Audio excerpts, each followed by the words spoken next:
America ಮತ್ತು Israel ನಡುವಿನ ಯುದ್ಧಕ್ಕೆ ತಾತ್ಕಾಲಿಕ ತೆರೆ ಬಿದ್ದಿದ್ದು ಇರಾನ್ಗೆ ಮಿಲಿಟರಿ ನೆರವು ನೀಡುತ್ತಿರುವ ಆರೋಪನ ಚೀನಾ ತಳ್ಳಿ ಹಾಕಿದೆ. ಯಾವ ದೇಶ ಒಪ್ಕೊಳ್ಳುತ್ತೆ? ಚೀನಾ ಥರ್ಡ್ ಕಂಟ್ರಿಯಿಂದ ಕೊಟ್ಟರೆ ವಿದೇಶಾಂಗ ಮಂತ್ರಿಗಳು ಹೇಳ್ತಾರೆ, ನಾವೇ ಕೊಡಬೇಕು ಅಂತಾರೆ. ನೀವೇ ಕೊಡೋದು, ಇನ್ಯಾರು ಕೊಡ್ತಾರೆ? ನೀವೇ ಕೊಟ್ಟಿರೋದು, ಇನ್ಯಾರು ಕೊಡೋದು? ಈ ಮಧ್ಯೆ ಅಮೆರಿಕ ಸೇನಾ ನೆಲೆಗಳ ಮೇಲೆ ಚೀನಾದ ಗೂಢಚಾರ ಉಪಗ್ರಹನ ಇರಾನ್ ಬಳಸ್ಕೊಂಡಿದೆಯಂತೆ. ಚೀನಾ ಅದಕ್ಕೆ ಆಕ್ಸೆಸ್ ಕೊಟ್ಟಿತ್ತಂತೆ, ಹಾಗಾಗಿ ಅವ್ರದನ್ನು ಬಳಸ್ಕೊಂಡಿದ್ದಾರೆ. ಹಾಗಾಗಿ ಅವ್ರು ಅಷ್ಟು ಅಟ್ಯಾಕ್ ಮಾಡೋಕ್ಕಾಗಿದ್ದಿತ್ತು ಅಂತ ಯುನೈಟೆಡ್ ಕಿಂಗ್ಡಮ್ ಹೇಳ್ತಾ ಇದೆ. ಈ ಮಧ್ಯೆ ಡೊನಾಲ್ಡ್ ಟ್ರಂಪ್ ಅವರು ಭಾರತಕ್ಕೆ ತೀರಾ ಹತ್ತಿರವಿರುವ ಮತ್ತೊಂದು ಪ್ರಮುಖ ಹಡಗುಗಳು ಓಡಾಡೋ ದಾರಿ ಮಲಕ್ಕಾ ಜಲಸಂಧಿ ಮೇಲೂ ಕಣ್ಣಾಕಿದ್ದಾರೆ. ಆ ಭಾಗದಲ್ಲಿ 90% ಪ್ರಯಾಣವನ್ನು ಚೈನಾ ಮಾಡುತ್ತೆ, ಚೈನಾ ಬಳಸ್ಕೊಳ್ಳುತ್ತೆ ಅದನ್ನು. ಹಾಗಾಗಿ ಚೈನಾಗೆ ಈಸ್ಟು, ವೆಸ್ಟ್ ಏಷ್ಯಾ ಮತ್ತು ಈಸ್ಟ್ ಎರಡೂ ಕಡೆಯಿಂದ ಏಟ್ ಹೊಡೆಯೋ ಪ್ಲ್ಯಾನ್ ಇದ್ದರೂ ಇರಬಹುದು, ಹೇಳಲಿಕ್ಕೆ ಬರಲ್ಲ. ಈ ಮಧ್ಯೆ ಎಂದಿನಂತೆ ಐಲು ದೊರೆ ಹೇಳ್ತಾರೆ ಯುದ್ಧ ಬೇಗ ಮುಗಿಯುತ್ತೆ ಅಂತ. ಮುಗಿದಾಗ ನೋಡೋಣ, ಸದ್ಯಕ್ಕಂತೂ ಇಲ್ಲ. ಲೆಬನಾನ್ ಮತ್ತು ಇಸ್ರೇಲ್ ಮೊದಲ ನೇರ ತಾಂತ್ರಿಕ ಮಾತುಕತೆ ನಡೆಸ್ತಾ ಇವೆ. ಅದರ ಮಧ್ಯದಲ್ಲೇ ಹಿಜ್ಬುಲ್ಲಾ 30 ರಾಕೆಟನ್ನು ಹಾಕಿದೆ. ಹಿಜ್ಬುಲ್ಲಾ ಏನೂ ಮಾಡ್ಕೊಳಕ್ಕಾಗಲ್ಲ. ಇಸ್ರೇಲ್ ಮನಸ್ಸು ಮಾಡಿಬಿಟ್ರೆ ಅಮೆರಿಕ ಇಸ್ರೇಲ್ ಬಡ್ದಾಕ್ಬಿಡ್ತಾರೆ. ಅವರು ಹೇಗಾದರೂ ಮಾಡಿ ಉಳ್ಕೊಂಬಿಡೋಣ ಅಂತ ಟ್ರೈ ಮಾಡ್ತಿದ್ದಾರೆ. ಲೆಬನಾನ್ನ ನೆರಳಿನಲ್ಲಿ ತಾನು ಉಳ್ಕೊಂಬಿಡೋಣ ಅಂತ ಉಳ್ಕೊಂಡು ಮುಂದೊಂದು ದಿನ ನಾಗಸರ್ಪದ ಥರ ಆಚೆ ಬಂದ್ರಾಯಿತು ಅಂತ ಲೆಕ್ಕ ಅವ್ರದ್ದು. ಬಟ್ ಅವ್ರನ್ನ ಹೊಸ್ಕಾಕೋವರೆಗೂ ಈ ಯುದ್ಧ ನಿಲ್ಲಬಾರ್ದು ಅಷ್ಟೇ. ಆ್ಯಂಡ್ ಅವ್ರನ್ನ ಸಪೋರ್ಟ್ ಮಾಡೋದಾದರೆ ಇರಾನನ್ನು ಹೊಸ್ಕಾಕಬೇಕು. ಎಸ್. ಪೋಪ್ ಲಿಯೋ ವಿರುದ್ಧ ಟ್ರಂಪ್ ಮತ್ತೆ ಗುಡುಗಿದ್ದಾರೆ. ಇರಾನ್ ಪರಮಾಣು ಶಸ್ತ್ರಾಸ್ತ್ರಗಳನ್ನು ಸ್ವಾಧೀನಪಡಿಸಿಕೊಳ್ಳುವುದಕ್ಕೆ ತಮ್ಮ ವಿರೋಧವನ್ನು ಟ್ರಂಪ್ ಪುನರುಚ್ಚರಿಸಿದ್ದು, ಕಳೆದ 2 ತಿಂಗಳಿನಲ್ಲಿ ಇರಾನ್ ಕನಿಷ್ಠ 42,000 ಮುಗ್ಧರು ಹಾಗೂ ನಿರಾಯುಧ ಪ್ರತಿಭಟನಾಕಾರರನ್ನು ಕೊಂದು ಹಾಕಿದೆ. ಇರಾನ್ ಪರಮಾಣು ಬಾಂಬ್ ಹೊಂದಿರುವುದು ಸಂಪೂರ್ಣವಾಗಿ ಒಪ್ಪುವಂಥದ್ದಲ್ಲ ಅಂತ ಯಾರಾದರೂ ಪೋಪ್ಗೆ ಹೇಳಬಹುದಾ ಅಂತ ಪೋಸ್ಟ್ ಮಾಡಿದ್ದಾರೆ. ಕಾನೂನು ಪಾಲನೆ ಮಾಡೋನ್ಗೆ ಕಾನೂನು ಹೇಳ್ತಾರೆ ಕೆಲವು ಜನ. ಅವ್ನಿಗೆ ಹೇಳೋದು ನೀನು ಸರಿ ಇರಬೇಕು ಸರ್. ಅವ್ನು ಕಳ್ಳ, ಅವ್ನಿಗೆ ಹೇಳಕ್ಕೆ ಬರಬೇಡ, ನೀವು ಅವ್ನು ಕಳ್ಳ ಒಪ್ಕೊಂಡ್ಬಿಟ್ಟಿರ್ತೀವಿ. ಹೌದು, ನಮ್ಗೆ ಗೊತ್ತಾಗೋಗಿದೆ ಅವ್ನು ಕಳ್ಳ, ಅವನು ಬಿಡು, ಅವ್ನು ಕಂತ್ರಿ, ಅವನು ಬಿಡ, ನೀನು ಸರಿ ಇರಬೇಕು. ಯುದ್ಧ ಬೇಡ, ಯಾರಿಗೂ ಯುದ್ಧ ಬೇಡ, ಪ್ರಶ್ನೆ ಬೇರೆ. ಅಮೇರಿಕ ಹಂಗೆ ಮಾಡಿಬಿಟ್ಟಿದೆ, ಹಿಂಗೆ ಮಾಡಿಬಿಟ್ಟಿದೆ, ಡ್ಯಾಶು ಅಂತ ಬಡ್ಕೋತಾರಲ್ಲ ಲೆಫ್ಟಿಸ್ಟ್ಗಳು. ಎಲ್ಲ ಲೆಫ್ಟಿಸ್ಟ್ಗಳ ಅಜೆಂಡಾಗಳಿದು, ಬಡ್ಕೋತಾರಲ್ಲ. ಅದೇ ಇರಾನ್ನಲ್ಲಿ ಅವತ್ತು ಹೆಣ್ಣು ಮಕ್ಕಳು ಕೂದಲನ್ನು ಕತ್ತರಿಸ್ಕೊಂಡು ಬುರ್ಕಾ ತೆಗೆದು ಆಚೆ ಬಂದಾಗ ಏನು ತಿಂತಾ ಇದ್ರಿ ನೀವೆಲ್ಲರೂ? ಇವತ್ತು ಮಾತಾಡ್ತಿದ್ದೀರಲ್ಲ ಭಾಳ ದೊಡ್ಡ ಮನುಷ್ಯರುಗಳು ಬಂದು, ಅವತ್ತು ಏನು ತಿಂತಾ ಇದ್ರಿ? ಒಬ್ಬರು ಮಾತಾಡಲಿಲ್ಲ, ಆಚೆ ಬರಲಿಲ್ಲ. ಆಯಿತಾ? ನಂಬರ್ 1. ನಂಬರ್ 2, ಎಷ್ಟು ವಿಚಿತ್ರವಾಗಿದೆ. ಪ್ರಜಾಪ್ರಭುತ್ವವನ್ನು ಹೆಗಲ ಮೇಲೆ ಹಾಕ್ಕೊಂಡು ಓಡಾಡ್ತೀವಿ ಅಂತ ಬುರುಡೆ ಬಿಡೋ ದೇಶಗಳು ಮತ್ತು ಅಲ್ಲಿಯ ಜನ.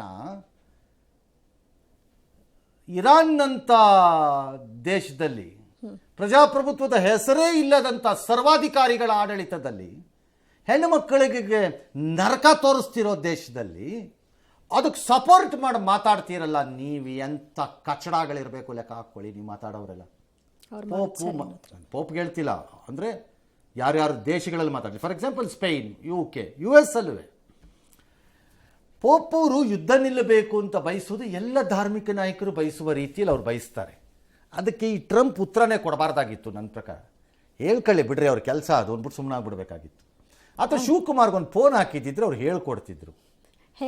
ಅಣ್ಣ, ಅವ್ನು ದೊಡ್ಡಣ್ಣ, ಅವ್ರು ಹಿರಿಯರಿದ್ದಾರೆ, ಅವ್ರು ತಿಳಿದವರಿದ್ದಾರೆ, ಅವರು ಒಳ್ಳೇದಾಗಲಿ, ನಾನು ಅವ್ರ ಬಗ್ಗೆ ತಿಳ್ಕೊಂಡು ನಿಮಗೆ ಮಾತಾಡ್ತೀನಿ ಅಂತ ಹೇಳ್ಕೊಟ್ಟಿರೋರು ಕ್ಲೀನಾಗಿ. ಸಾಹೇಬ್ರು ಸುಮ್ಮನೆ ಅಮೆರಿಕಕ್ಕೆ ಹೋಗಿದ್ರು, ಡೊನಾಲ್ಡ್ ಟ್ರಂಪ್ ಮೀಟ್ ಮಾಡ್ತಾರೆ ಅನ್ಕೊಂಡು. ಮೀಟ್ ಮಾಡಿದ್ರೆ ಹೇಳಾರು ಕೊಟ್ಟು ಬರ್ಬೋದಿತ್ತು, ಒಂದು ವಿಸಿಟಿಂಗ್ ಕಾರ್ಡ್ ಕೊಟ್ಟಿದ್ರು, ಫೋನರ್ ಹಾಕ್ತಿದ್ರು. ಹಾಗಿಲ್ಲ, ಸುಮ್ಮನೆ ಇರಬೇಕಿತ್ತು ಈ ಟ್ರಂಪು. ಪೋಪ್ ಹೇಳೋದು ಸರಿ, ಒಪ್ಕೋತೀನಿ. ಆದರೆ ಅದೇ ಇದರಲ್ಲಿ ಮೊನ್ನೆ ಪ್ರಜಾಪ್ರಭುತ್ವ ಬೇಕು ಅಂತ ಅಲ್ಲಿ ಜನ ದಂಗೆ ರೀತಿ ಮಾಡಿದಾಗ ಸಾವಿರ ಜನ ಕಾಣೆ ಆಗೋ ಮಟ್ಟದಲ್ಲಿ ಹೊಡೆದು ಬಿಸಾಕ್ತಲ್ಲ ಅಲ್ಲಿ IRGC ಮತ್ತು ಇದು. ಅದಕ್ಕೆ ಯಾಕೆ ಯಾರೂ ಮಾತಾಡಲಿಲ್ಲ? ಅದು ನರಮೇಧ ಅಲ್ಲವೋ? ಅದು ಪ್ರಜಾಪ್ರಭುತ್ವದ ಭಾಗವೋ? ಯಾಕೆ ಮಾತಾಡಲ್ಲ? ಇಂಥ ಇಬ್ಬಂಗಿ ಎಡಬಿಡಂಗಿಗಳಿಂದ ಈ ಪ್ರಪಂಚ ಹಿಂಗೆ ಆಗ್ತಿರೋದು. ಎಲ್ಲ ತಮಗೆ ಬೇಕಾಗಿದ್ದ ನೇರ. ನೆಕ್ಸ್ಟ್ ಸ್ಟೋರಿ ಬರುತ್ತೆ. ನಾಸಿಕ್ನಲ್ಲಿ TCS ಅಲ್ಲಿ ಆಗಿರೋದು. 8 ಜನ ಕಚಡ ಕತ್ತರಿಸಿ ಸಾಯಿಸ್ಬೇಕು. ಅಲ್ಲಿ ಕಚಡಗಳಿಗೆ ಕಾಲು ಕತ್ತರಿಸ್ಬಿಟ್ಟು ನಾಲ್ಗೆ ಕತ್ತರಿಸ್ಬೇಕು. ನಿಜವಾಗ್ಲೂ ಹೇಳ್ತೀನಿ, TCS ಕಂಪನಿ ಏನು ಮಣ್ಣು ತಿಂತ ಇತ್ತಂತ ಇಷ್ಟು ದಿನ, ಅದು ಬೇಗ ಪ್ರೂವ್ ಮಾಡಬೇಕು ಅದನ್ನು. ಅದರ ಬಗ್ಗೆ ಒಬ್ಬ ಲೆಫ್ಟಿಸ್ಟ್ ಮಾತಾಡಲ್ಲ. ಏನಾದರೂ ಅಪ್ಪಿ ತಪ್ಪಿ ಅದು ರೈಟ್ ವಿಂಗ್ ಸಡೆಯಿಂದ ಅದಾಗ್ಬಿಡ್ಬೇಕಾಗಿತ್ತಪ್ಪ. ನೀನು ಹಿಂದೂ ಆಗು, ಇದು ಭಗವದ್ಗೀತೆ ಪಠಿಸು, ಇನ್ಮೇಲಿಂದ ನೀನು ಅದು ಮಾಡಬೇಡ, ಇದು ಮಾಡಬೇಡ, ನಮಸ್ಕಾರ ಮಾಡು ಅಂತ ಏನಾರು ಹೇಳ್ಬಿಡ್ಬೇಕಾಗಿತ್ತು ಯಾವನಾದ್ರೂ. ತಕೊಳ್ಳಪ್ಪ SP ಲೀಡ್ರು ರಾಹುಲಣ್ಣ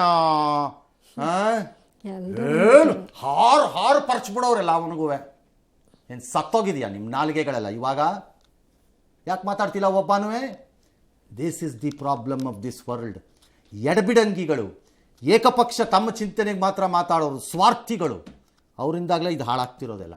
ದಾವಣಗೆರೆ ಜಿಲ್ಲೆಯ ಹರಿಹರದ ಪಂಚಮಸಾಲಿ ಪೀಠದ ಜಗಳ ತಾರಕಕ್ಕೇರಿದೆ. ಸ್ವಾಮೀಜಿಗಳ ವಿರುದ್ಧ ಸಾಲು ಸಾಲು ಆರೋಪ ಮಾಡಿದ್ರು, ಉಚ್ಚಾಟನೆ ಮಾಡಿದ್ರು. ಈಗ ಮಠದ ಭಕ್ತರು ಮಾತ್ರ ವಚನಾನಂದ ಶ್ರೀಗಳು ಅಲ್ಲಿಂದ ಹೋಗಬಾರ್ದು, ಅವ್ರ ಮಠದಲ್ಲೇ ಉಳ್ಕೋಬೇಕು ಅಂತ ಪಟ್ಟು ಹಿಡಿದಿದ್ದಾರೆ. ಆದರೆ ಟ್ರಸ್ಟಿಗಳು, ಪಂಚಮಸಾಲಿ ಯುವ ಘಟಕದ ವಿರೋಧವೂ ಕೂಡ ಇದೆ. ಇದಕ್ಕೆ ಕೂಡಲೇ ಗೌರವಯುತವಾಗಿ ಅವರು ಹೋಗಬೇಕು, ಇಲ್ಲಾಂದ್ರೆ ಕಾನೂನಾತ್ಮಕ ಹೋರಾಟ ಮಾಡ್ತೀವಿ ಅಂತ ಎಚ್ಚರಿಸಿದ್ದಾರೆ. ಕೇಳಿದಿರಿ, ನರಿ ವೇಷದಲ್ಲಿ ಇರ್ತಕ್ಕಂಥ ಹುಲಿ ಯಾವತ್ತು ಹುಲಿ ಆಗ್ಲಿಕ್ಕೆ ಸಾಧ್ಯ ಇಲ್ಲ. ಇವತ್ತು ನಾವು ಕೂಡ ನಿಮಗೆ ಗೌರವಯುತವಾಗಿ ಕೇಳ್ಕೊಳ್ತಾ ಇದೀವಿ.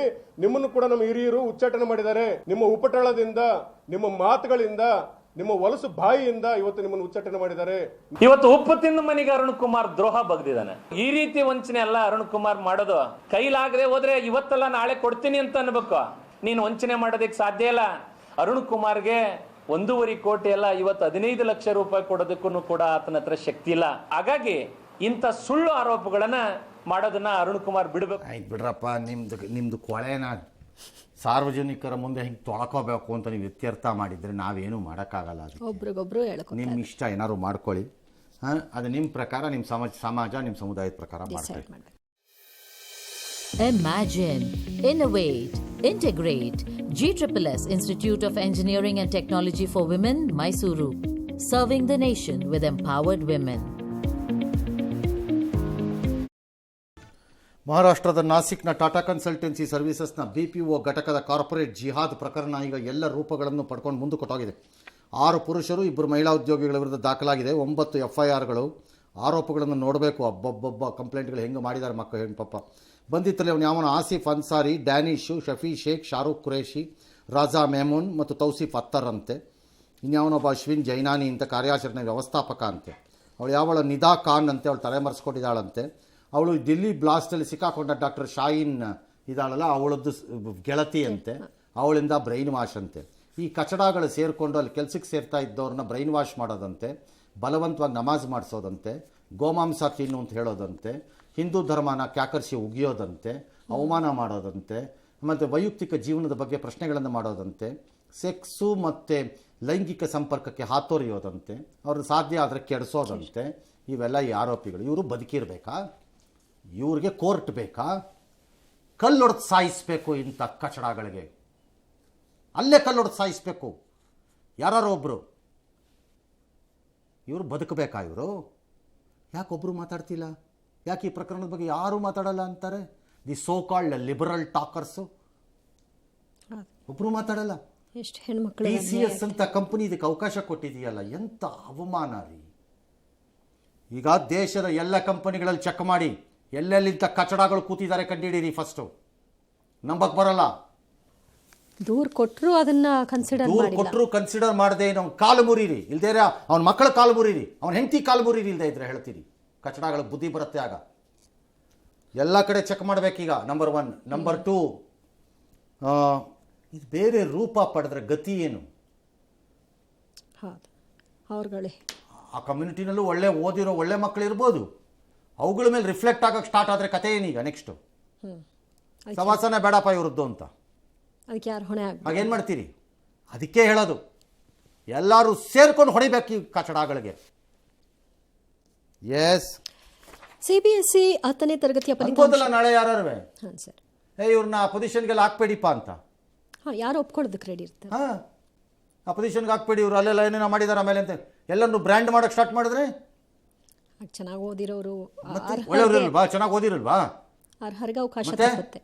ಅದಕ್ಕೆ ಹೇಳಿದ್ದು, ಹಿಂದೂ ಮುಸ್ಲಿಂ ನೋಡಿದ್ರೆ ಚಚ್ಚಾಕಿ ಹಲ್ಲು ಉದುರಿಸಿ, ಇಲ್ದಿರ ಅವ್ರ ಹೆಂಡತಿ ಕೊಡಿರಿ, ಅವ್ರ ಮಕ್ಕಳು ಕೊಡಿರಿ, ಹೊಡೆದು ಸಾಯಿಸಿ ಬುದ್ಧಿ ಕಲಿಸಿ ಹೇಳ್ತೀರಿ, ಬಿಡಬೇಡಿ. ಇಲ್ಲದೆ ಇದ್ರೆ ಇದರ ಅಪಾಯ ಲಾರ್ಜರ್ ಕಮ್ಯುನಿಟಿಗೆ ಹೊಡೆಯುತ್ತೆ, ಹೇಳಿದ್ದೀನಿ ನಾನು. ಇಂಥ ಮನಸ್ಥಿತಿಗಳು ಸಿಬಿಎಸ್ಇ 10ನೇ ತರಗತಿ ಫಲಿತಾಂಶ ಪ್ರಕಟವಾಗಿದೆ. 93.70% ವಿದ್ಯಾರ್ಥಿಗಳು ಪಾಸ್ ಆಗಿದ್ದಾರೆ. ಈ ಬಾರಿ ಟಾಪರ್ ಲಿಸ್ಟ್ ಅನ್ನು ಪ್ರಕಟ ಮಾಡದೆ ಮೆರಿಟ್ ಪಡೆದವರ ಪಟ್ಟಿ ಮಾತ್ರ ಪ್ರಕಟ ಮಾಡುವುದಕ್ಕೆ ಸಿಬಿಎಸ್ಇ ನಿರ್ಧರಿಸಿದೆ. ಬಿಜೆಪಿಯ ನೂತನ ಶಾಸಕಾಂಗ ಪಕ್ಷದ ನಾಯಕರಾಗಿ ಸಾಮ್ರಾಟ್ ಚೌಧರಿ ಆಯ್ಕೆಯಾದರು. ಇವತ್ತು ಅಧಿಕಾರವನ್ನು ಸ್ವೀಕಾರ ಮಾಡಿದ್ರು. ನಿತೀಶ್ ಕುಮಾರ್ ಜಾಗ ನೋಡೋಣ ಹೆಂಗೆ ಆಡಳಿತ ನಡೆಸ್ತಾರೆ ಅಂತ. ಎಸ್, ರ್ಯಾಪಿಡೋ ಚಾಲಕರೊಬ್ಬರು ಇವತ್ತು ಯುವತಿ ಬುಕ್ ಮಾಡಿಕೊಂಡಿದ್ದ ಸಂದರ್ಭ ಅವರು ವಿಶೇಷ ಚೇತನ ವ್ಯಕ್ತಿಯಾಗಿದ್ರು. ಅದನ್ನು ಗಮನಿಸಿಯೂ ಕೂಡ ಆಕೆ ಹೋಗಿದ್ದೀಗ ಸಾರ್ವಜನಿಕ ವಲಯದಲ್ಲಿ ಬಹಳ ಸಂತಸಕ್ಕೆ ಮತ್ತು ಆಕೆಯ ಧೈರ್ಯವನ್ನ ಮೆಚ್ಚಿ ಎಲ್ಲರೂ ಕೂಡ ಓಡಿಸ್ತಿರೋನೇ ಧೈರ್ಯದಿಂದ ಓಡಿಸ್ತಿದ್ದಾನೆ, ಅವ್ನು ಸಾಯಲ್ಲ ಅಂತ ಗೊತ್ತಿದ ಮೇಲೆ ಕೂತ್ಕೊಳ್ಳೋರು ಹೆಂಗೆ ಸತ್ತೋಗ್ಬಿಡ್ತಾರೆ. ನನ್ನ ಪ್ರಕಾರ ಅದು ಇನ್ನೂ ಮೋರ್ ಸೇಫ್ ಆಗಿರುತ್ತೆ. ತ್ರೀ ವೀಲರ್ ಭಾಳ ಹುಡುಗರುಗಳು ರ್ಯಾಪಿಡೋನಲ್ಲಿರೋ ಇರೆಸ್ಪಾನ್ಸಿಬಲ್ ಆಗಿ ಬಿಹೇವ್ ಮಾಡ್ತಿರೋ ಕಥೆಗಳು ಕೇಳ್ತಾ ಇದ್ದೀನಿ ನಾನು. ನನ್ನ ನಡವಳಿಕೆಯಲ್ಲ ಹೇಳ್ತಿರೋದು, ಡ್ರೈವಿಂಗ್ ಅಲ್ಲಿ ಓಡಿಸೋದ್ರಲ್ಲಿ. ಹಾಗಾಗಿ ಇವ್ರು ಇನ್ನೂ ಇದ್ರಲ್ಲಿ ಇರ್ತಾರೆ, ಕೇರ್ಫುಲ್ ಆಗಿರ್ತಾರೆ. ಎರಡನೇದು ರ್ಯಾಪಿಡೋ ಇದಕ್ಕೆ ಜಾಗ ಕೊಟ್ಟಿದ್ದಾರಲ್ಲ ಈ ವೆಹಿಕಲ್ಗೆ, very good, beautiful, well done ರೀ ಎಲ್ಲರೂ. ಆಲ್ ರೈಟ್, ಆ ಹೆಣ್ಮಗಳು ವೆಲ್ ಡನ್. ಯಾರು ಆಗಿರಲಿ, ಕನ್ನಡ ಬರುತ್ತೋ ಇಲ್ವೋ ಗೊತ್ತಿಲ್ಲ.